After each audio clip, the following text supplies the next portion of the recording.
Going live. Let's check and make sure that it's actually showing up.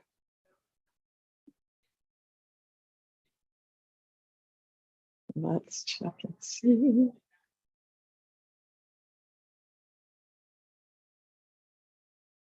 All right. It should be showing up now. Taking a looky look to see if it's showing up. I'm so grateful to be able to do these lives. And I hope that it's a help and a blessing for you all. Give me a moment to double check that this is actually going through.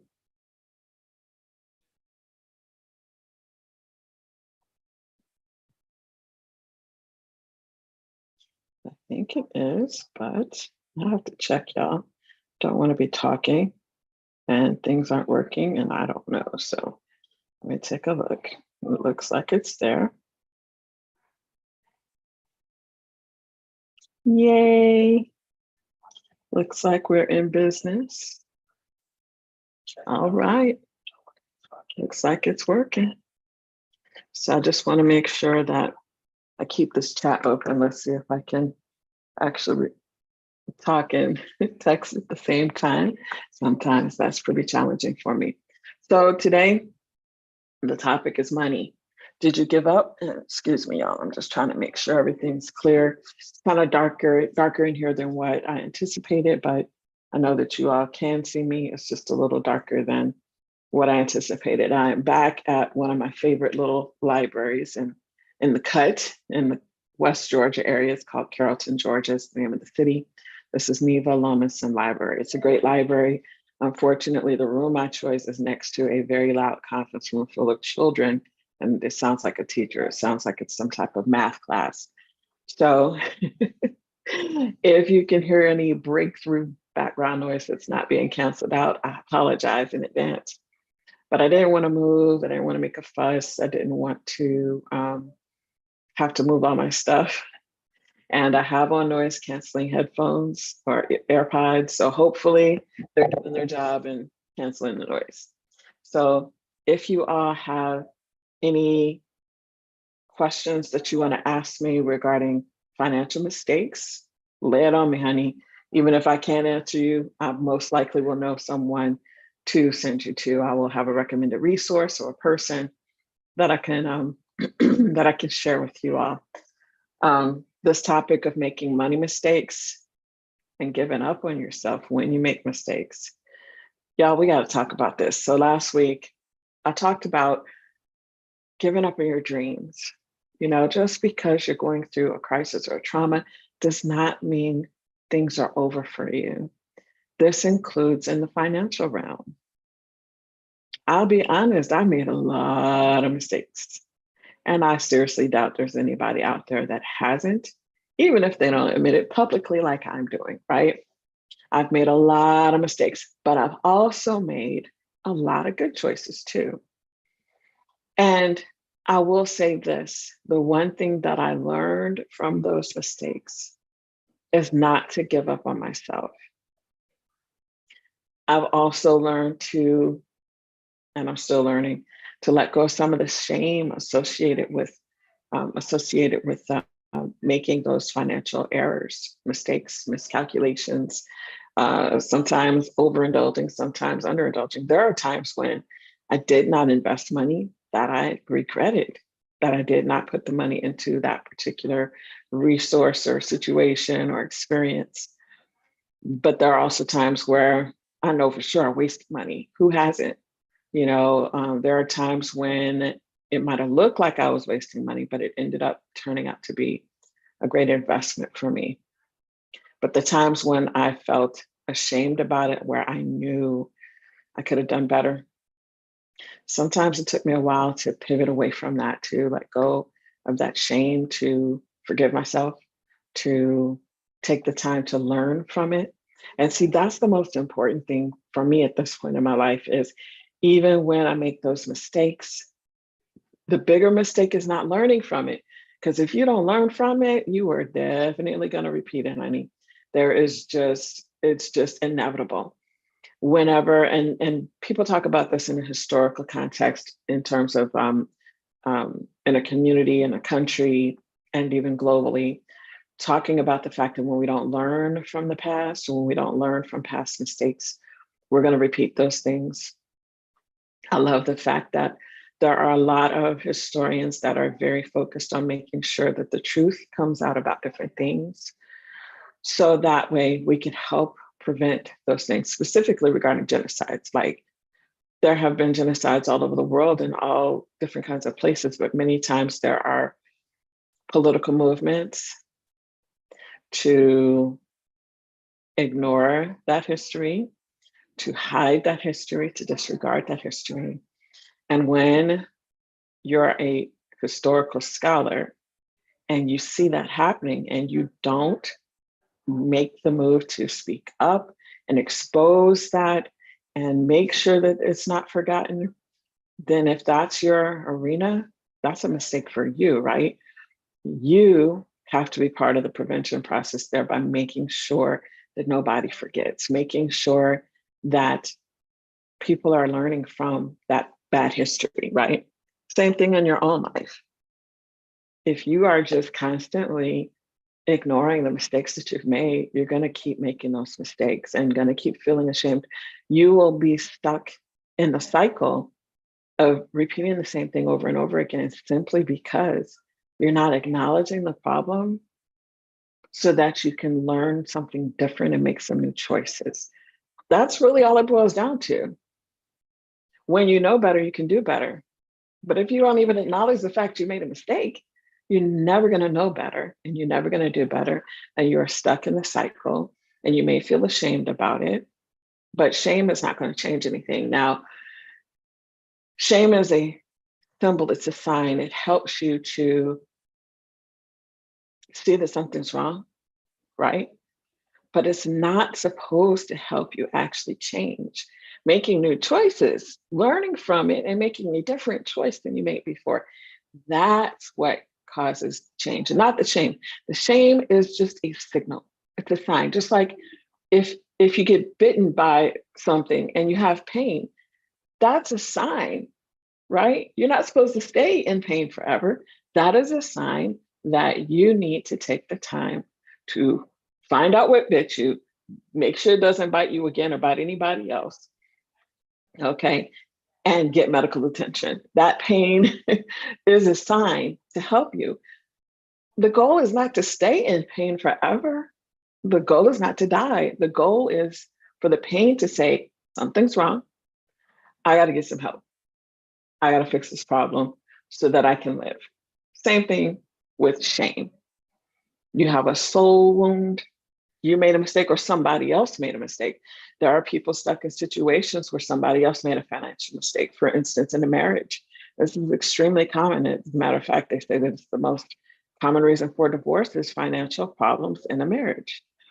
Somebody else made a mistake and now you're paying for it. And I've heard divorced people talk about this, how they got stuck with their spouses or their ex-spouses debt some kind of way. Their spouse made a financial decision that was not good for their family, and they ended up paying for it, even though they didn't cause the problem. And this is a huge cause of divorce all over the world, not just in America, financial problems. And like I said, not learning from it is the problem. It's not making mistakes. Everybody makes mistakes, okay? Even if they never tell you, never admit to it, everybody makes financial mistakes, period. Unless you absolutely have nothing, you're going to make a financial mistake at some point. That's not the issue. The issue is, what did you learn from it? Are you going to stay stuck there forever? Yes or no? Yes, you'll stay stuck there forever if you don't learn from it and make some new choices. No, you won't stay stuck there forever as long as you keep learning from it. Now, some people talk about the fact that when you're making investments, you have to take risks, and a risk can be looked back on as a mistake when it doesn't work out, right? But if you never take the risk, you never learn. So some people talk about, in terms of investing and things like that, those are areas where people are kind of like trying to make mistakes on purpose. They're trying to figure things out so that their investment can pay off eventually. They call, in the business world, they call that iterations, right? Amazon does this all the time. They just throw stuff out there. They're always doing something. They started with bookstores online, and now they're sending rockets up into space, right? So, excuse me. So they call that iterations. You keep trying things. You don't know if it's going to work, but you document it. Okay. In the financial world, documentation is called a budget sometimes, or a financial plan. You document it so you can go back and take a look at it. Take a look at those numbers and see, oh, spending $200 a month on Starbucks, that didn't work out for me so well. I could have put that $200 into an investment account over here and made XYZ money over XYZ years, right? So having numbers you can look at so that you can learn from your mistakes, it makes a huge difference. Now, in terms of what I've talked about previously, I've talked about journaling. And I shared with you all that journaling is one of the main things that can help you when you're recovering from trauma. We've talked about trauma a lot this year and how trauma can impact you when you are working towards specific goals. When you're going through a trauma or crisis, sometimes you do have to stop, but you have to pause, you have to take a break, you have to stop. Sometimes you have to stop and start completely over again. And that's okay, because your body and your mind need the break, right? Nothing wrong with taking a break, but giving up on yourself, that's a whole different ball of wax. That means that you find no value anymore. When you give up completely, like don't even try to pivot and just change something, that means you find absolutely no value. When it comes to your dreams and goals, the only thing, in my opinion, that really makes people, and I've seen this happen, so I'm not just saying it based on what I think, I've seen this happen. The only thing that will make somebody completely give up on their dreams and goals is when they're dealing with major trauma, major mental health, or major physical health, right? And not getting help, not getting support with those things. That's the kind of thing that can make you completely give up on yourself, completely give up on your dreams and vision. And rightly so, because if you're that sick, you're in a critical point where you need intensive help. And until you get that intensive help, developing your vision, your dreams, it's just not going to work. Even if you do, it'll be fleeting, because by the time you finish and come out of this crisis mode that you're in, you're probably not even going to remember some of the things you were dreaming about. So this is where journaling comes in. If you go through a major crisis, major trauma, major health scare, major mental health scare, if you have journals before you get to that crisis point, after you're healthier, you're recovering, you can go back and read those journals and see, does any of that make sense? Does any of that still resonate with you? But if you never write anything down, you're not going to remember those things after you've come out of a major crisis. I'll give you an example. A woman who has a major pregnancy issue. Let's say that she goes into preterm labor. Trust, her brain health is affected by the hormonal changes that she's going through that are not in line with what she originally expected for normal pregnancy. She will have some brain changes that affect her memory, her mood, her desires, her wants. And so having a journal prior to that and being able to go back and look at that can be very beneficial for her, especially if she gets what's called pregnancy brain. You'll hear some pregnant women talk about this sometimes. Yeah, when I was pregnant, I couldn't remember anything, and now I don't remember certain things. That's because if your body has gone through a major trauma, such as having a preterm birth, or let's say that for some women almost bleed out while they're pregnant, while they're giving birth, after they've given birth, and some women develop blood clots. All kinds of things can happen for a woman who is pregnant and having a difficult time, or even a woman who didn't even necessarily have a difficult time while she was pregnant, but she goes in the hospital and all hell breaks loose that she didn't expect. I'm so cold, y'all, I'm shivering. But anyway, what I'm saying is this: you don't know down the road, you just don't know what things you may remember or not. Your brain health, your memories, your emotions, your hormones, all of that can be affected when you're dealing with a traumatic situation.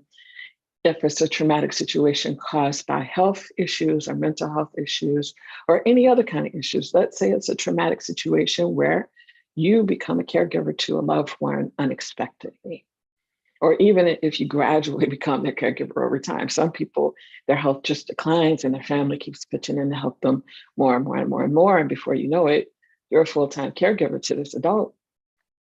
And that wasn't necessarily on your radar. Maybe you were a young adult in school. I've seen this. I've met young adults who were in college and they ended up becoming caregivers to a sick parent, and before you know it, you're a full-time caregiver to a parent and your career goals have become derailed. If you're journaling before you start going through all of this, and then you go back and read those journals, that can really help, right? But let's say you're listening to me here today and you've never started making a journal ever in the past. Today is a new day, baby. Start the journal, okay? Now, journaling in terms of financial matters. People have all kinds of apps that they're giving away for free and for giving with a upgrade feature or flat out charging you money for. All kinds of apps to create a financial plan / a budget. In my opinion, if you don't have personal control over the data, eventually it can become a burden to use those types of tools. I have tried so many, but I've always just ended up going back to a regular spreadsheet, y'all. And maybe that shows my age. I don't know. I don't care. But spreadsheets work for me. I specifically love Microsoft Excel. It is a very robust tool, but it can also be very simple. You don't have to know all the features to get the basic things, like adding a column of numbers up from, let's say that you have 20 different bills you need to pay to take care of your house and your family. You enter all the bills, names of all the bills in this left column. The middle column, you put the amounts that are owed. And at the bottom of the middle column, you click a button and it adds it all up for you. Come on, baby. That's simple. That is so simple. But it enables you, if you do it in a spreadsheet version, it enables you to copy that over month to month to month. Now, one great thing I've learned through my financial coaching training is making sure that we encourage people to use tools to manage their finances. So doing everything on a piece of paper, that's great. That's fine. You can do that too and just add it up yourself. That's not a problem. But having something that works for you, something you will use consistently, is the most important thing. I think a dentist told me once, the best dental cleaning tools are the ones you're going to use.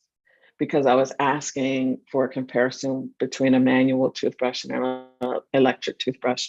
And the dentist basically said, look, as long as you're going to use it every day, that's the most important thing. And that's what I'm saying to you regarding financial management. Whether or not you've made mistakes in the past, you can't change the past, but you can learn from the past when you take down good records, good notes, good journaling, good financial planning. Now and in the future, you can look back at mistakes or things that didn't go the way that was planned. You can actually physically look back at the financial notations of whatever sort you made and be able to say, oh, I see where that went left. I spent $100 on that and I could have bought it for 20, right? Oh, next time I can make this adjustment and this improvement because I see it right here. right? So this is what I'm saying to you. It's not about the mistakes. It's about learning from the mistakes. And one of the tools that you need to learn from the financial mistakes of the past is having a written financial plan of some kind. If it's an Excel spreadsheet, great. If it's a piece of paper, great. Just don't lose a piece of paper. Okay. One hack for you: if you prefer writing on paper, take a picture with your smartphone. This is essential because if you're like me, you lose paper or it gets piled up underneath something else, right? Take a picture of it so it turns it into a digital thing for you so you can save it to your cloud and your phone, your computer, whatever tools you're using. You cannot learn from your past mistakes as easily without writing them down unless you remember them, right? If you remember them, great. If you remember all your financial numbers, which I seriously doubt, in your head, if you remember all the financial transactions you've made, if you remember all the financial choices you've made, all the purchases you've made, if you remember it all in your head, great. You can take that memory and later on learn from it, but most likely you're not. If you're a person that's running a household with multiple members of the household and spending money to maintain the household, most likely you are not, things aren't that simple for you, right? So you're going to have to make sure that you're able to have some type of record of the choices that you've made so that when it's time for you to have a reckoning, to go back and look at those choices in numbers, okay? You want to be able to look at the numbers. You want to be able to look at the numbers and say, oh, I did a great job with XYZ, or oops, I could have done something else with that. You want to be able to do that without shame. This is just about the numbers, not about shaming yourself. And I'll tell you the honest truth, this is the problem that I created for myself. I was so shame-based with my financial choices, so shame-based with the mistakes that I made, that I refused to go back and look at any numbers for months. This is just as recent as this year. I'm not lying to y'all. I just kind of wanted to put blinders on and ignore everything for months because I felt so ashamed for some choices that I made. And I can't keep doing that forever, y'all. Eventually, I got to look at those numbers. And so I am just bringing this to you because the last time that I did this live last week, I talked with you all a little bit about giving up on yourself or giving up on your dreams and why you don't have to do that. So today we're talking about that in the context of money mistakes. Just because you made a mistake doesn't mean it's over. There are no reasons for you to give up. Back in the 1920s, when there was the Great Depression in the United States, and even back in 2008, when there was a gigantic recession where people were losing all their invested monies, people were killing themselves, honey. They were so ashamed and so devastated and so afraid of the future after they realized they had lost so much money that they were killing themselves. And I don't want that for you. There is nothing so insurmountable. There is no mistake so devastating that you have to hurt yourself or kill yourself. And if that's you, if that's where you're at, if you're feeling like I am just a horrible person, I've squandered all this money, or I messed up my family's money. If that's where you're at, please get professional therapy. Please get help. There's a phone number you can call. It's 988. If you're in the United States, call that number 988 and ask to speak with someone. You can have someone to talk to easily. And there's a text version of that too. I don't remember the code for that number. If I can find it, if I can remember it, remember this information after this live, I will see if I can put that in the show notes. But definitely you want to call that number 988 if you're in the United States and you need somebody to talk to so that you don't hurt yourself and so that you can get some help. They can refer you for help too, I believe. They have like, when they answer your call, I believe they have local people they can connect you with so that you can get help. Please don't hurt yourself over money mistakes, and don't hurt somebody else, okay? If you're in a relationship and they've been messing up the money, forgive them. Don't hate them. Don't try to hurt them, okay? But do set boundaries, right? Do set boundaries. There's nothing wrong with you setting boundaries around your finances, even when you're married. Yes, you can. You don't have to have a joint account. If your spouse won't act right, you don't have to have a joint account. They can have their own money, you have your own money, and you take care of things, right? If you're in a relationship where they'll actually listen to you, they may be even willing to listen to you and learn from you, learn with you. You can go to financial classes together. There are all kinds of people teaching, giving excellent financial advice. You can, and there are books, of course. There are books, there are videos you can learn from. I highly, highly recommend that you take the time to, if the person's open and willing to learn, take the time to learn together. If you're in a relationship and you don't want to give up on the relationship, but you want them to learn so you all can be on the same page, then please, by all means, learn together. There are classes you can take. Some churches hold financial Peace University. This is through Dave Ramsey. I'm not a big fan of his. I don't like his style of how he talks to people. I feel that he's very crass and rude, and I don't like that. And I don't want to be associated with that. But the information through what he's developed, Financial Peace University, can be very helpful. It's been helpful for me and for my family. So I do recommend that you find something like that. Many churches have that specific financial education available. So that's why I'm recommending it, because I already know that it's so widespread here in the United States, at least, for churches to provide that kind of class where you can learn. And just because Dave Ramsey's like that, the way that he is, kind of rude and crass and things, that doesn't mean the people that are teaching those courses through their churches, that doesn't mean they're like that. So it may give you a community, it may give you access to a community that's supportive and helpful and kind and loving and gracious towards you, and helps you to be kind and loving and gracious towards yourself so you can let go of the shame, and towards your loved one who has been bad with money so you can let go of the shame. I'll tell you honestly, I went through the class with my mother, and it was very helpful for both of us. We lived together at one point in time, and it was helpful for us to kind of get on the same page. Now, people still make their own choices, right? You just because you go through the class doesn't mean they're going to still follow everything that's there or make the same choices as you. You still have to be vigilant to do the work for yourself, pray for the other people because you can't control them, and try to encourage them and motivate them without shaming them, without shame. But sometimes people are still going to make their own choices, and there's just nothing you can do about that.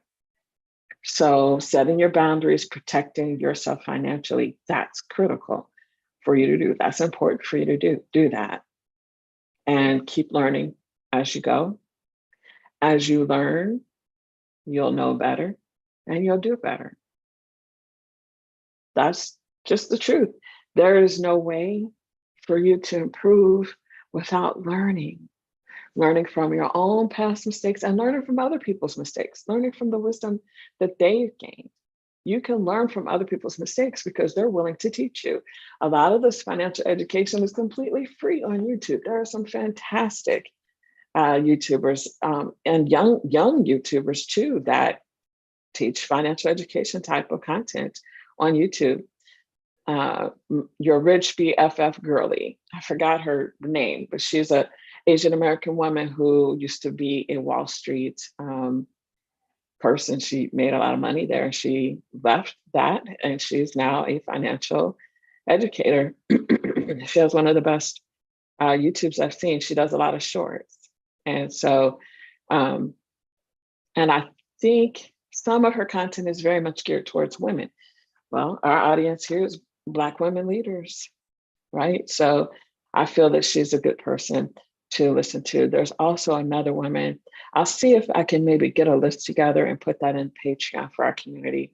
I am working on building up our community, and I will have more content coming to the community so that it'll be exclusive for people who do want to invest a little bit of money to be part of the community. I want to be a blessing on a greater level to our community so that as I learn and grow, I can share and y'all can learn and glean off of the things that I'm learning.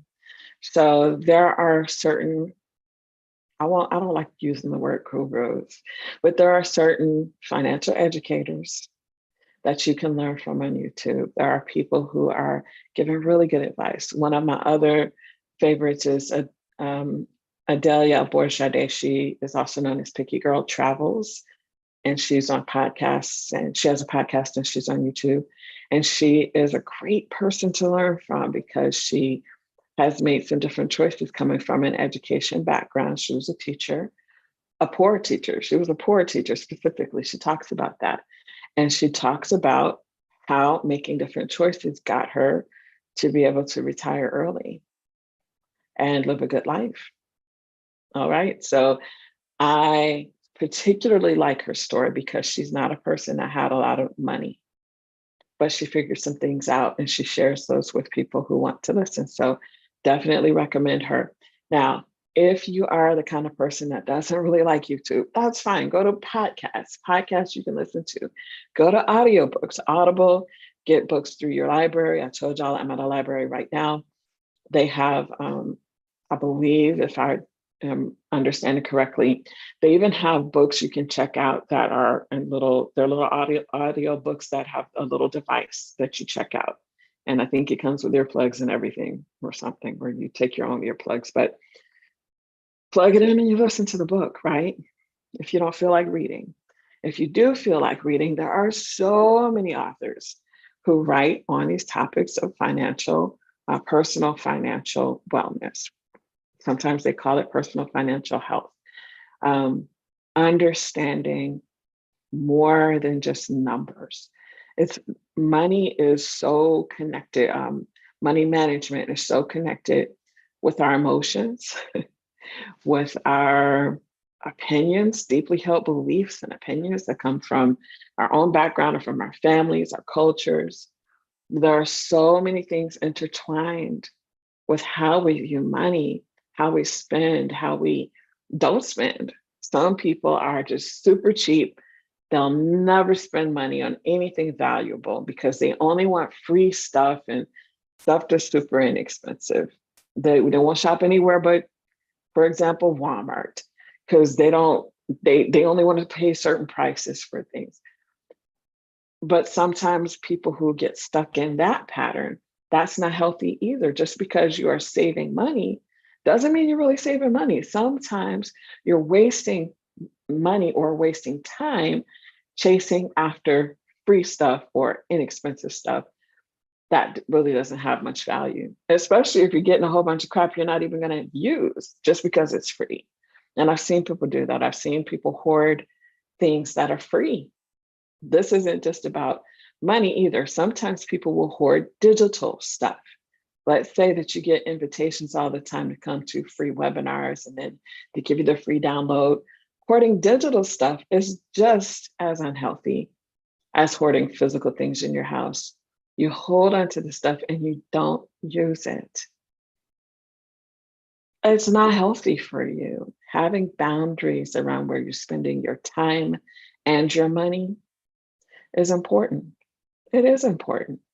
If you have a business and you're trying to learn things to build up your business, learning from somebody just because they're giving you a free program, not the way to go, honey. You got to learn from people who align with what you need. Okay, so I'm just saying this from experience because I've done it so much. Signed up for a program. Grant Cardone had one recently. It's been within the last 6 months. Signed up for that because it was either free or really, really cheap. It was just not for me. He is not a good teacher for me. He doesn't walk in my shoes or shoes that look even halfway similar to mine. Not a good teacher for me. I had to set a boundary around that and decide, cut this off, don't do this anymore. Um, there have been programs that I've been exposed to via Instagram. I don't really get on TikTok enough, but TikTok probably does it too. But I've seen lots of ads for business opportunities for women. There's one, it's some type of, I think it's called RAIN. It's a real estate investing thing for women. It's not for me. Once I signed up for it, I'm like, I need to cut this off. It's not for me. It wasn't meeting me where I'm at for my needs. And it would have been a waste of time for me to sit there and listen to all of that. Whether it was free or a low investment, didn't matter. It would have been a waste of time for me. So money management and time management do come, like, they're parallel. Being able to manage both of those well and not feel ashamed of yourself for the way you spent your money or the way you spent your time is extremely important. When you are a person who wants to be excellent, wants to look perfect, and you're struggling with understanding the difference between excellence and perfection, sometimes you'll allow things to kind of seep in from other people that aren't a good fit with where you're at. And I've talked about this before. When you're a person that's recovering from some kind of trauma or crisis, and people are telling you, oh, you should do this, you should do that to build a business or to get your career built up. Sometimes it's very tempting to listen because still kind of struggling with this excellence versus perfectionism thing. What is really excellent? What is perfectionism, which is fake excellence? And then you can kind of start going down rabbit trails, going towards the fake excellence, the perfectionism, because it looks good. It's always shiny. Girl is shiny, it's pretty, it looks wonderful, beautiful, you know, but it's not always good for you. Sometimes real excellence, sometimes real excellence is sitting your butt down and being quiet and writing in your journal. Sometimes that's what real excellence is, because it helps you get perspective and think about things more holistically instead of thinking about what other people's input is giving you, which isn't always what you need. Sometimes excellence is just sitting down with a spreadsheet and typing in all of your bills and putting a little box at the bottom that'll give you the total. Sometimes that's excellence, because when you look at that total, you know how much money is coming from your next check or how much money is in your bank account versus how much money is at the bottom of that column. You know that. That's pretty simple to recognize. You know how much money you have, and you, after you write things down or put things in a spreadsheet, you know how much money you need to pay. And when those things aren't lining up, then you'll know you need to make some adjustments. And when you've already written it down, you can go through line by line and decide what you need or don't need. Let's say you have a Netflix subscription and the price on that has gone up. It used to be, I think, $9.99 a month. Now it can be like $19.99 a month easily based on what kind of plan you have. You can go through and decide you're going to get rid of Netflix and maybe 5 other streaming services. That could save you $50 to $100 a month. And your budget might have only been short by $75, right?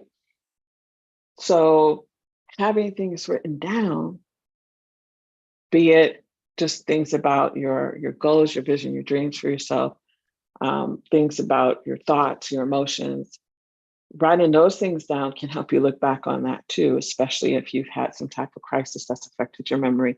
You can look back at your journals, but also writing down financial things, keeping a financial journal of some sort, a spreadsheet, a budget written on paper, whatever you want to call it, whatever it's going to look like, as long as you're going to do it and frequently, that's what's most important. So you can look at that thing and say, oh, my next check is going to be $1,000. And the spreadsheet shows that if I pay all this stuff right now, I will owe $1,500. You'll know you need to cut out $500 worth of stuff. Maybe there's something, or maybe it'll help you make a decision not to add something new. Let's say that this $1,500 includes a new car note of $300 a month for a brand new car when you already have a car that works. You just wanted to get a brand new car, right? So maybe it'll help you make that decision of, no, I'm gonna stick with my used car. That's good enough right now. I don't have to get this brand new car. It's gonna add another $300 and take me over my budget, take me over my spending plan. I don't like the word budget. I like to use the word financial plan, money management plan, spending plan. I like those words. It's a plan. It's a plan for how you're going to do things with your money. Please don't give up on yourself. Just because you didn't use any kind of a plan in the past doesn't mean that you can't use it now. Just because you didn't write down money things in the past doesn't mean you can't do it now. You can do this. You don't have to give up on yourself. There are so many people you can learn from. Now, are you willing to do it? If you're watching this, I have a feeling that you're willing to make changes. You're willing to learn. You want to plant your seeds of transformation. You want to have real change, true change in your life. There is nothing that is bad enough where you have to give up on yourself financially.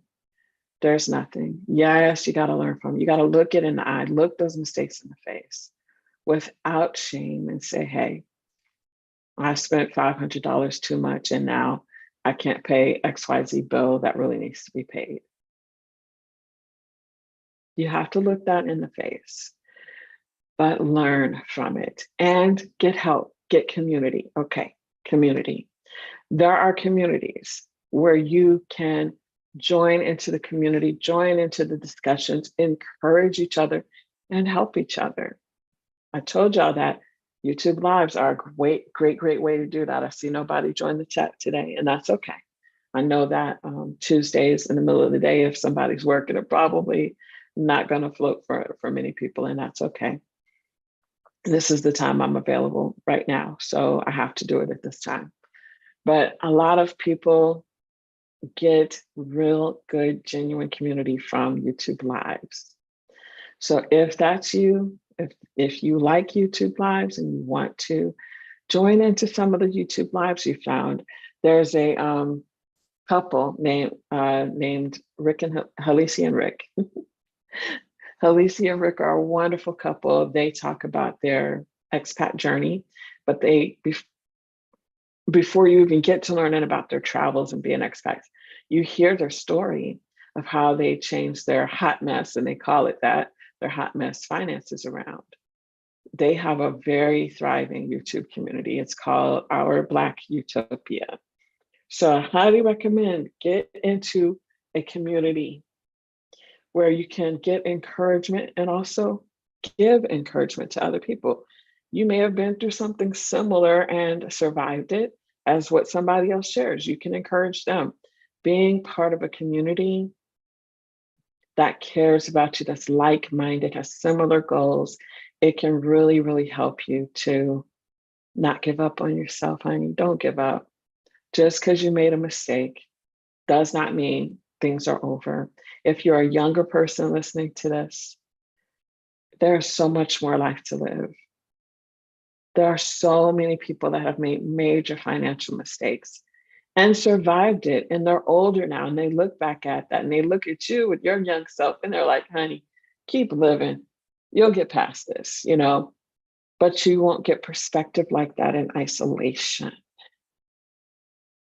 And I talked about this in previous episodes. You need community. It's not a matter of me saying it's a good idea. No, honey, you need community, especially if you are starting to be so down on yourself to the point of feeling like you're worthless. Self-hatred, utter lack of self-worth. Those are dangerous things. And if you're there again, if you're to that point, again, please call 988 and ask for support.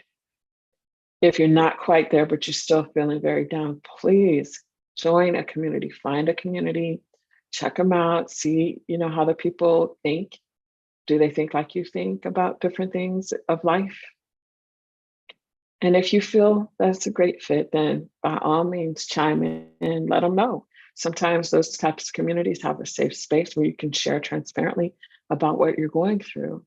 And they're not going to beat you up about it. They'll encourage you. They'll be like, oh, honey, I did that too. And XYZ, XYZ. You'll be okay. Right. So I just want to encourage you, please, please, please do not give up on yourself. It is not over. It's not too late. You can do this.